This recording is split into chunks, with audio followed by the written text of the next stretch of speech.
All right, so now we have looked at the storefront, as in how to set it up, what the customer gets to see, and now that a customer has placed an order, let's come in and check what it looks like.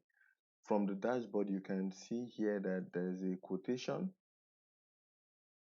You see, that's one.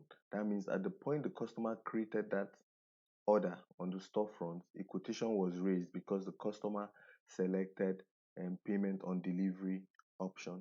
So if we go to storefront and view online payment stroke orders for today, fetch data, we are going to see that information here.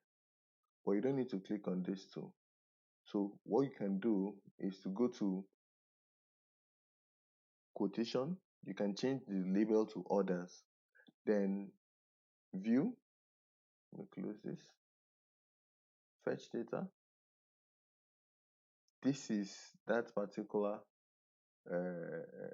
order, and you can click here to convert it to an invoice.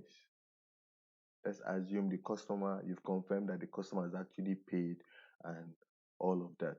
So you can come here and convert it to uh,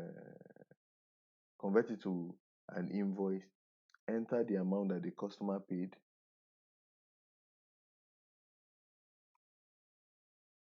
and select cash. Maybe it was payment on delivery cash, or maybe when you got there it was payment on delivery, the person used POS, paid to a particular bank POS. So I can select POS. Or maybe when the customer saw it, the person did transfer, you can also select transfer, any option. Then at this point, you go ahead and submit. That means you have, you know, worked on that particular transaction.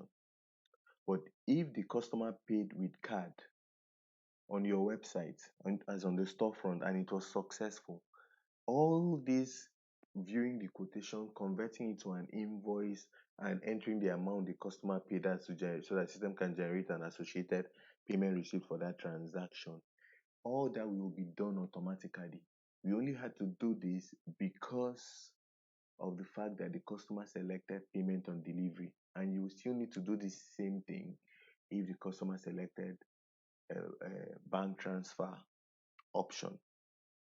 Okay, so that's basically how to use the storefront in ERPRev.